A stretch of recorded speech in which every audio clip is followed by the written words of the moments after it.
The ruler of Upper and Lower Egypt is chosen. We've got Rising Sun, the Divine Solar Child Reborn, and Pyramid of Light. Step your vibration deeper into love.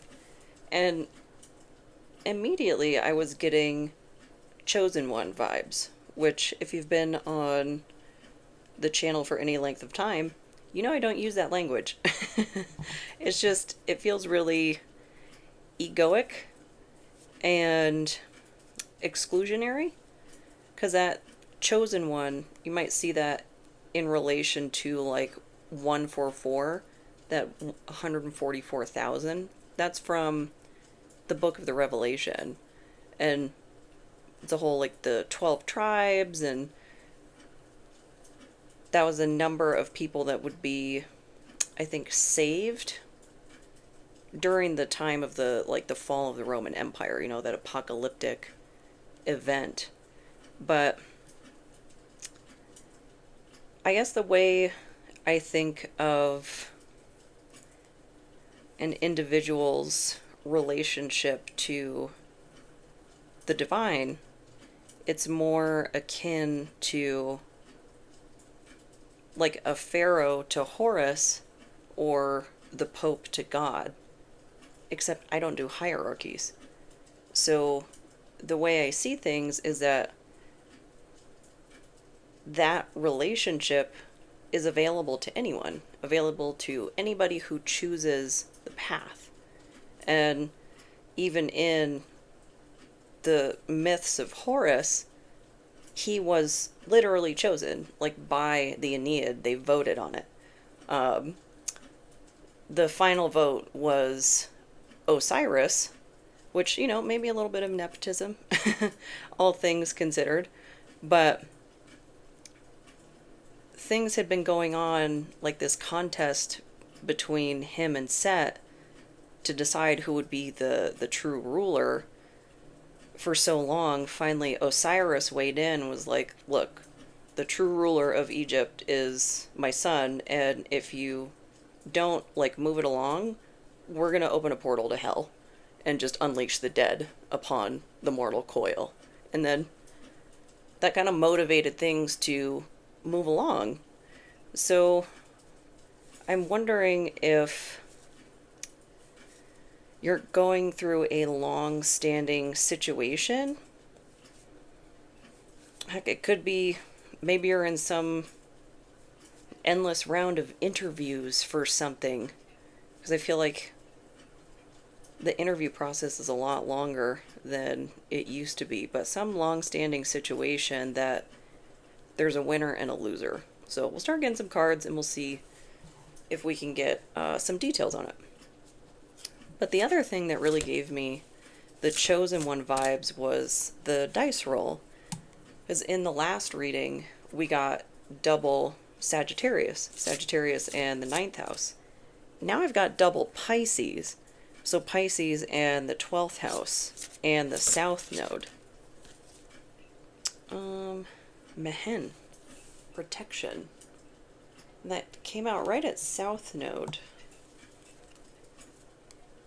You're protecting something? Yourself? Might need to get a little more details. Or maybe even this transformation. Because that's a big theme in the Horus, Osiris, all that. And I was also getting like Phoenix Rising just from the artwork on this. So protecting some sort of transformation, or like whatever, if it is an interview or something, that would be very transformative.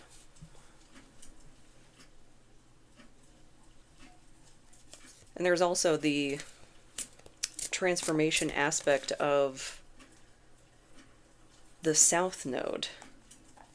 It's like completing the wheel. You can look at it that way, because the south node is the tail of the dragon.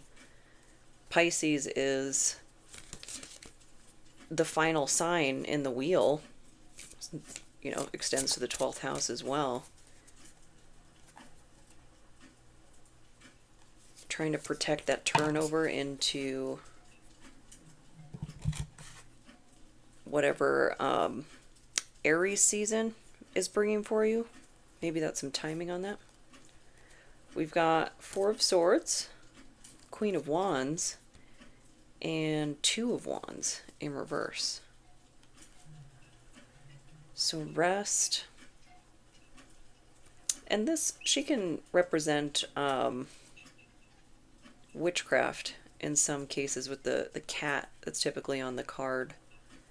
But I don't see one here. But very exuberant personality. Fun to be around, extroverted.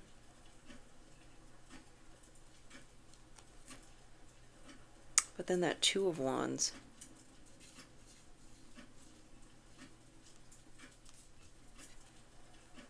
That's a preparation for a journey.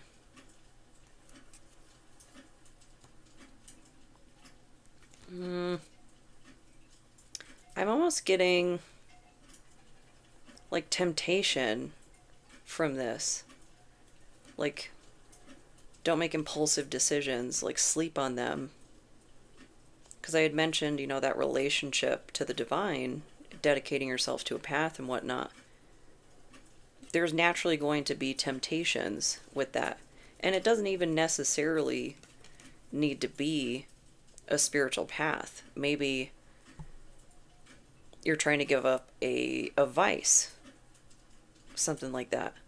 And that transformation has to be protected with some pretty stringent boundaries, especially if you get, you know, the random text from the past that like, hey, let's meet up, and like, you know, life has moved on, like no hard feelings or anything, but we're just in a different place now.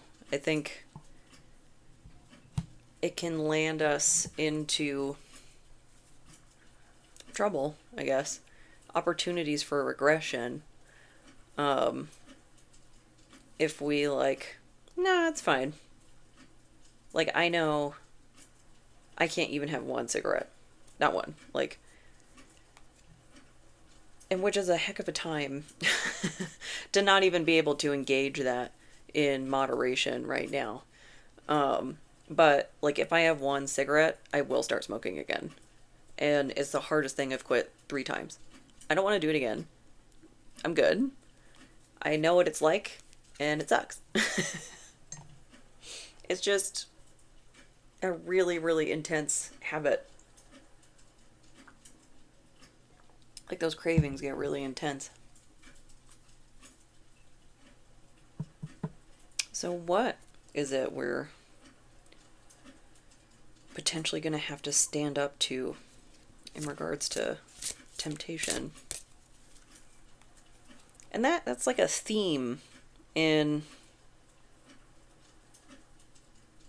I think, a lot of hero's journeys type structured stories. The temptation to try and pull you off the path, whatever that path is for you.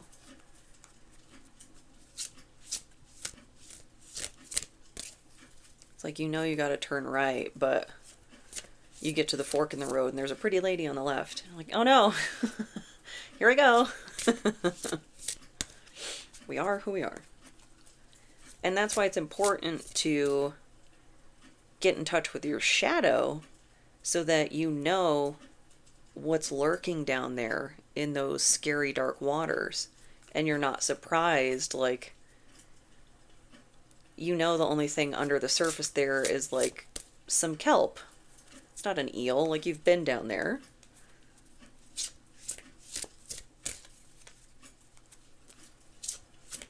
But you have to be willing to look at that, and that's a really uncomfortable process.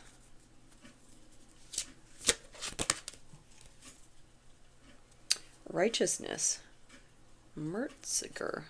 Interesting. I'm getting cards for gods I'm really not familiar with in the Egyptian pantheon. But righteousness, sticking to the path of righteousness, whatever that means for you.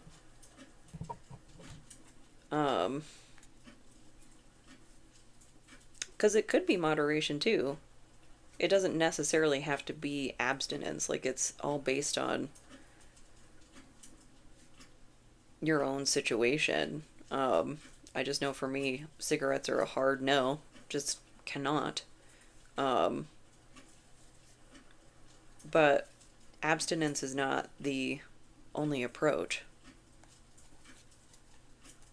And people can get really righteous about how you pursue your own path. Like, they've just got their idea of how you should be doing things in situations they've never been in. And that those boundaries are really helpful for situations like that. What do we need to know about righteousness? Oh. It's bringing to mind a really uncomfortable part of the Set Horus conflict. So I'm just going to give a trigger warning. There was a point in all this, because it's like a 3-act play. We get a really diluted version of what goes on between those two. But there's a point where both Set and Horus come before the Aeneid to essentially plead their case. Like, everybody's voting on, like, we need to bring this conflict to an end because there's actual, like, goings on in Egypt that need to be addressed, and we cannot keep distributing all this attention to you two. Like, we need to move it along. But there was a part where Set had asserted that he dominated Horus, and his proof that that occurred would be that his seed was living in his body still. But long story short, Horus pulled a little switcheroo that nobody saw coming, and it was discovered that actually Horus was the dominant force. Really trying to dance around that because it's uncomfortable, but there's a good episode or a good video of John Solo, The Messed Up Origins of Horus. It really goes into the details of it. And he's funny. I like his videos. But that, like, up until Set was proven to not be the victor, he would have been acting very righteous. That, like, no, I belong in the throne because I assaulted my nephew? Like, the logic doesn't quite track for me, but it's like knowing... It's just that false righteousness that somebody knows that they're not actually practicing what they preach, but then they'll look down their nose at you. This is the sun. That looks like it. Yes, but it's in reverse. So I think that's just a confirmation for what I'm saying, like a false light. Somebody that acts one way in public but is a different way entirely in private. And it's not like, you know how you've got degrees of depth with different people? Like, I like to look at social structures kind of like a ripple, like a concentric circle. And the people at the closest to me, I'm at the center, they'll be the ones that have the most access, like, to the most depth of my authenticity, of what is going on with me, and then it kind of goes out from there. But I'm talking about a complete departure from the way they are saying they are and the way they actually are. King of Swords and Nine of Swords. Yeah.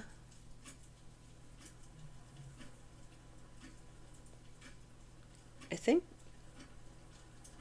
really being able to see through the illusion. It's Nine of Swords, that's nightmares. So the Sun in reverse would be like the veil. The veil that you're seeing through somebody's mask, through somebody's facade, through whatever perception has been painted in a situation.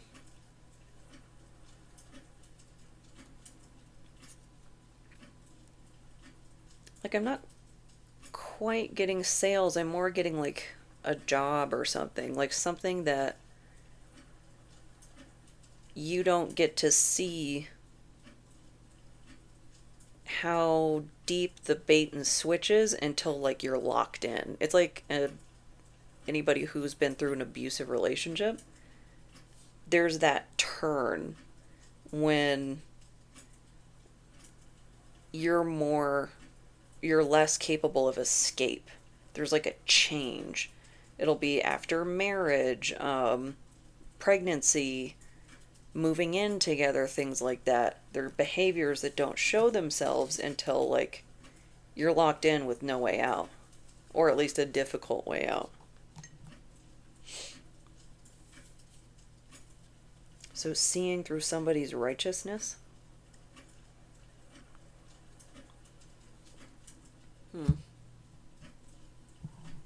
And I thought it was kind of interesting that this seems to follow the theme of the King Arthur reading as well.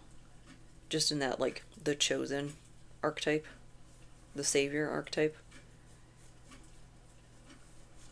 But this is more mystical, where that was more mundane, you know, with the Sagittarius and Pisces, the sage versus the mystic or the shaman.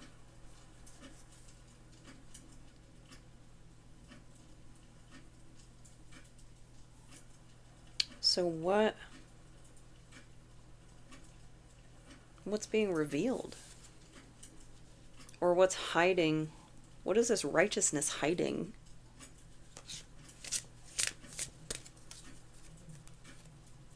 Because there's a purpose to masks. A motive, an intent. Sometimes unconscious.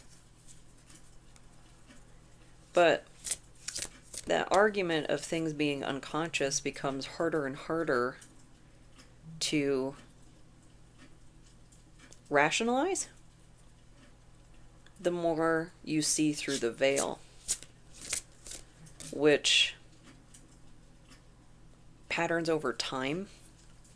Because like one red flag is just one red flag.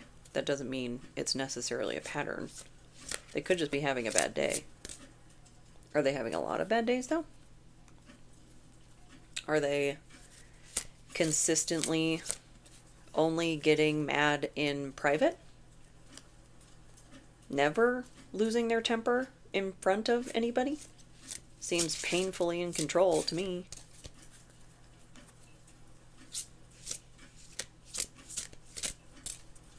So what's behind the righteousness? Or who? It could just be a persona, a complete put on. Because Set knew he wasn't the heir. That's why he had to go like full Hamlet on everybody. Shoo. Order and peace. That's what's being hidden? That's what's being prevented. Because if you have the false king, as it were, running the kingdom, then things are going to start to fall apart, you know? It's like having somebody not qualified for something, and then in a shocking turn of events, they're bad at it. Like, it's not... Somebody not being qualified isn't a personal attack on them.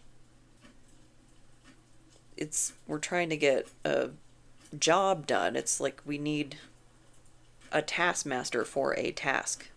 Taskmaster has to know how to do the task.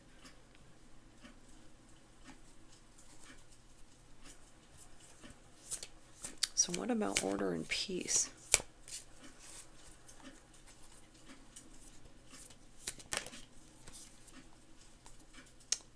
The wheel in reverse. It's not great. And the Knave of Swords. Is that the page? I always have to check with this one. But the wheel in reverse, that's like the motion being prevented. That's that kind of tug of war we're in right now with Mars and Saturn. And Mars just went 0 degrees Aries. So that could be the fire to get everything moving.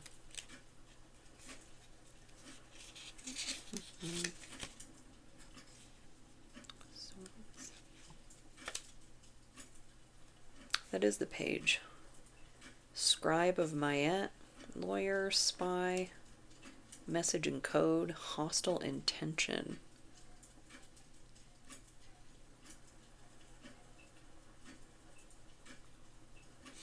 Is that what's being seen?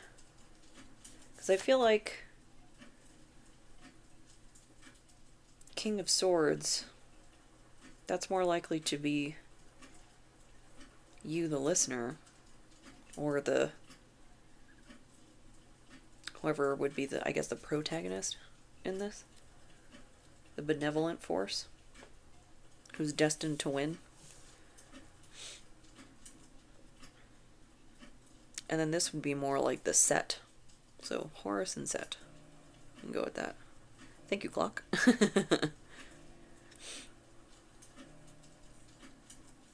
So seeing the intention.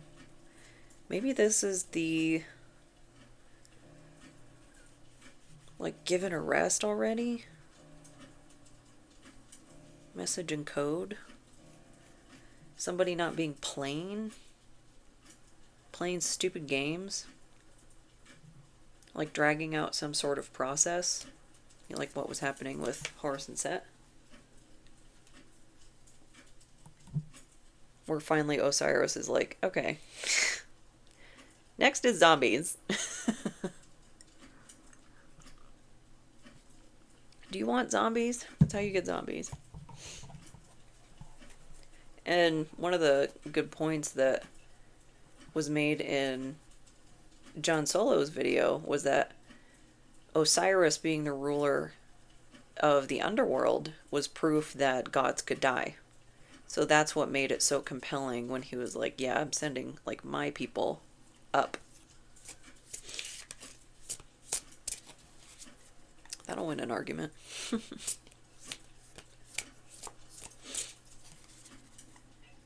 So it's being seen that these hostile intentions are preventing the wheel from turning.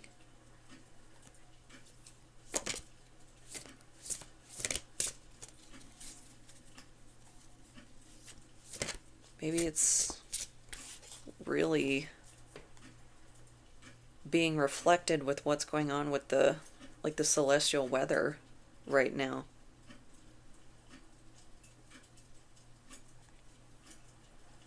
Because I feel like if you happen upon a reading that fits what you're going through, really does resonate, it doesn't matter when it was produced, it matters when you found it. Because that's like getting picky about when a book was published or something. Like, books mean what they mean to you when you read them, not necessarily when they were published. But just the timing of this does feel really present.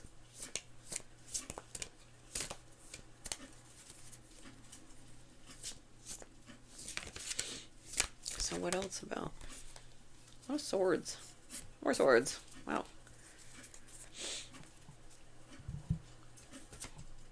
Eight of Swords. Yeah, preventing movement. Queen of Swords. Cahoots. Like that word. Feel like they're in cahoots together. The Knave and the Queen. I wonder if she's got access to the King somehow. Because she's in the upright also.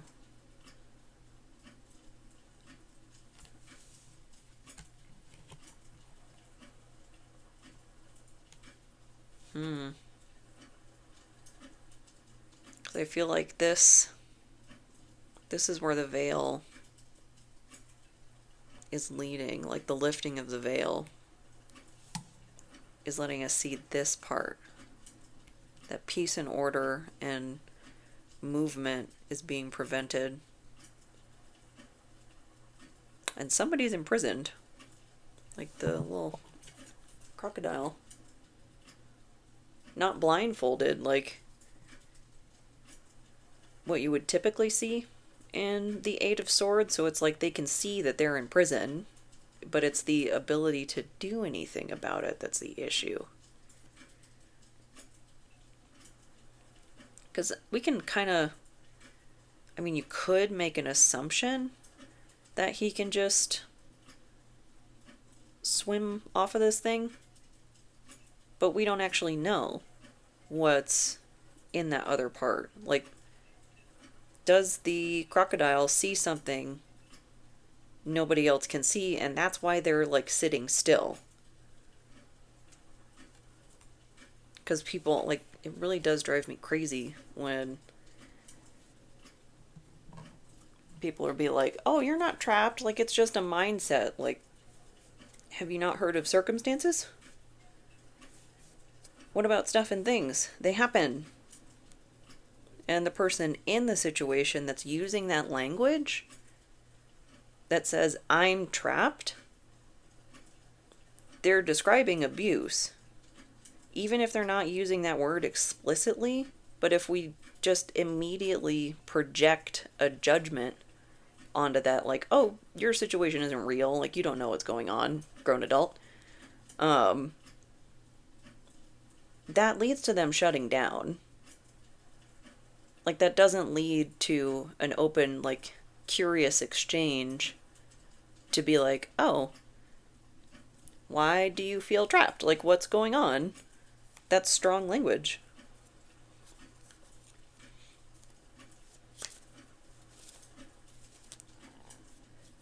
So what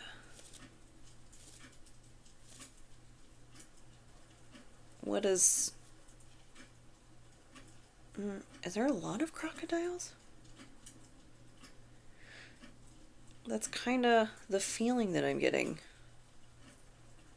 Because I think they're relatively solitary, but they all kind of live in the same place.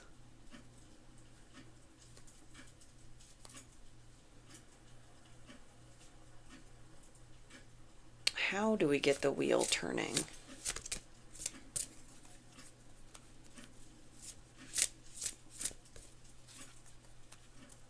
That last reading was about like a changing of the guard. Geb, prosperity. Well, yeah, money is a tool that you need in order to be able to make moves. That's another part of that, like, oh, you're not trapped. Have you not heard of finances? That's a very reasonable constraint. Because if you even need to move to another apartment or something, and you're trapped in some sort of situation, some sort of nightmare that has damaged your finances, you're going to need the money to not only afford the move, but repair your finances and let the credit score churn and whatever. And sometimes apartment complexes they'll accept like a larger deposit or something, but prices are so outrageous. Like how can you even circumvent any of these like systemic forces? Like we really can't in a lot of cases. So what do we need to know about prosperity? Because I've always found myself kind of in the income slot of I make too much money to get help, but not enough to get ahead.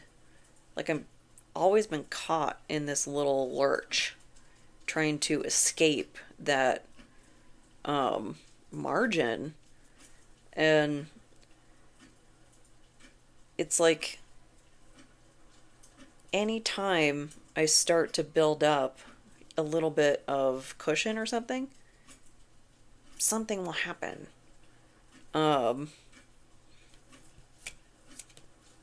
It's just been pretty remarkable to me, though, how many people, like, I've tried to talk to about it, tried to really explain that, like, look, the cost of things is outpacing what I'm getting paid, and there's only so much I can do when I'm expected to provide above and beyond labor for less than what it costs to live in the place they need the work done. Like, what are we not getting about this picture? Like, I know the people that could be my neighbors, i.e. managers, don't care, or they're not doing enough. But it's like the people in your life, like, why do I have to do battle with you to be heard? Just to hear my side, that, like, what are you getting from not hearing my side? I don't know. It's so strange to me.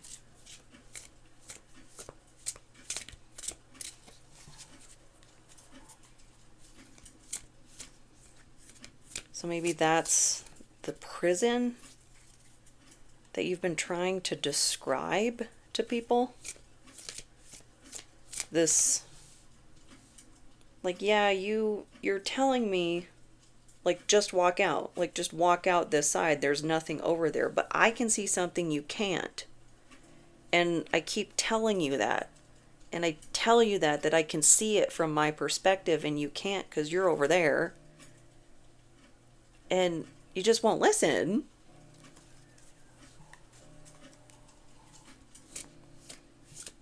And the problem is, a lot of the time, people who carry on like that command the resources. That's the issue. Like, there's not enough checks and balances for, like, okay, like, what do we do when we're obviously being subject to serfdom?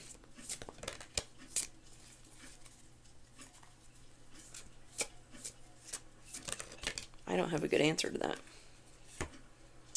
Six of Pentacles. Well, it would be to equal out the give and take. I think that was a big theme from, what was it, The Great Resignation? That we keep having this conversation that you must provide me with enough to live.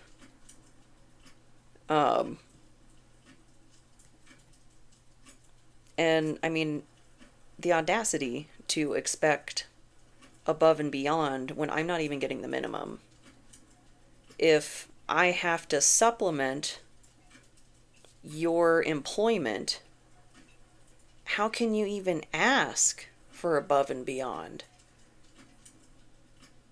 And not just because, like, oh, well, it's policy or whatever. Like, that's what we have to do. Like, how about try saying no? Being a leader and like putting your foot down, like what Osiris did, that like, okay, there's going to be consequences if we don't get it together, because this has been going on way too long.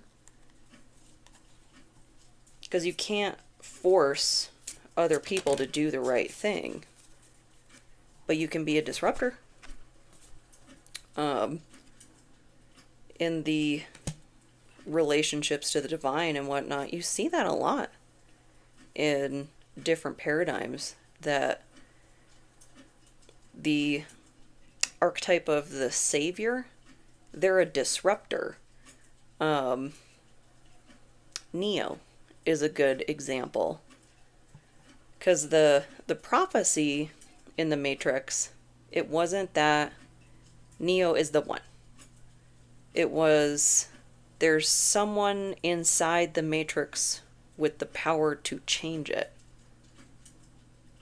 And then, ultimately we find out that it's Neo. But he was the anomaly. He disrupted the system vis-a-vis love. Step your vibration deeper into love, as per the architect. I messed everything up. I need to re-architect my little pyramid of cards here.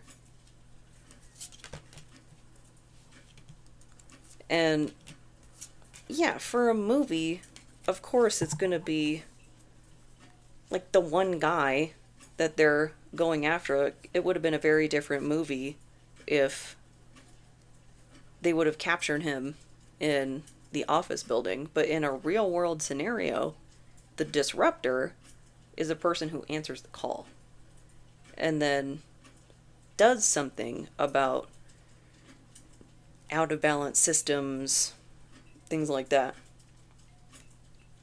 And this is Knight of Chalices in reverse. And that might not necessarily get you liked. Yeah, people don't like change, even if it's a necessary change. Even if the previous way of doing things was harmful. I talked about in the last reading the person that tests the boundaries, like, oh, well, we've always done it this way. Yeah, that's how I got here. I can see behind me. Disruptors disrupt. People don't like disruptions. It's a thing. And that doesn't mean it doesn't need to be done. Because there's a lot of, I think, collective distress right now about how much we're seeing that's blatantly wrong go on from where we're sitting unchecked. Like, that's what it looks like. It looks like there's no actual functional checks and balances, which is disheartening. 5 of Wands in reverse.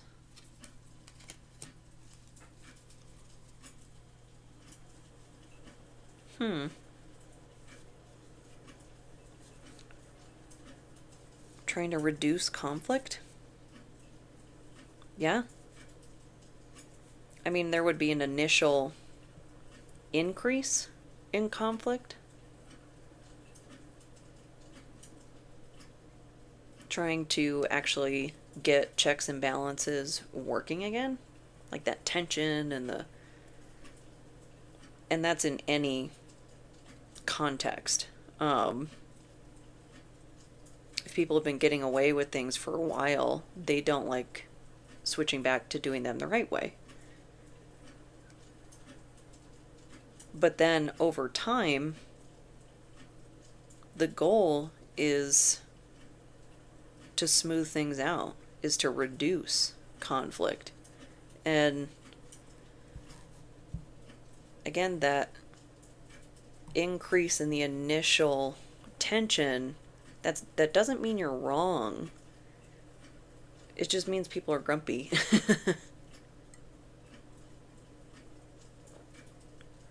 It do be that way.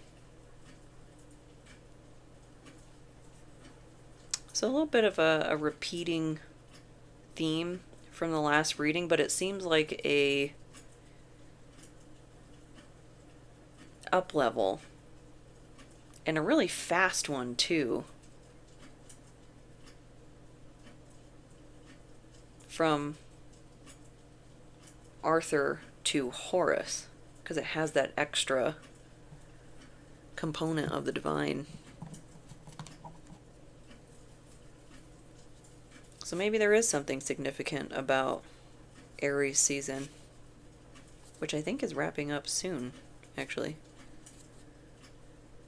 And then this transit, Saturn and Mars, that peaks on, I think, the 20th?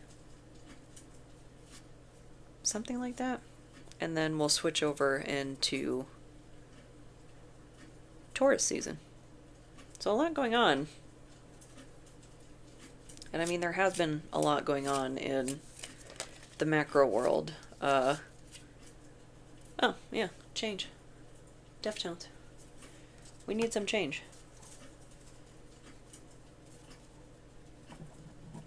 But a lot going on with... Just saw the...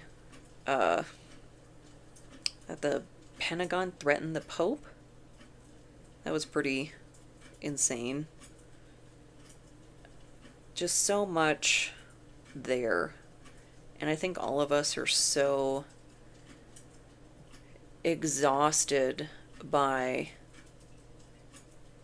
the strongly worded tweets. It's like we want to see the true, like, King of Egypt, like whomever that represents, whomever Horus is, step up in the respective scopes, because I really try to stay away from that. You know, there is one person that will save it all for all 8 billion people. No, it's a lot of people. You need to spread things out a little bit more and see that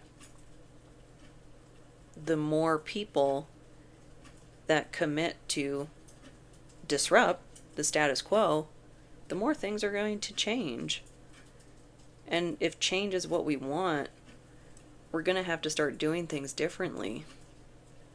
Which is not fun. That's a disruption to us too. The reluctant leaders and not even sure where to start. The desire for change, that's where to start. Might need to sit with it a little bit. Make sure you're taking a grounded approach to things. But I think there's hope. So, overall, I hope this helps. I hope this resonates, and if it doesn't, I hope the next one does. Thank you so much.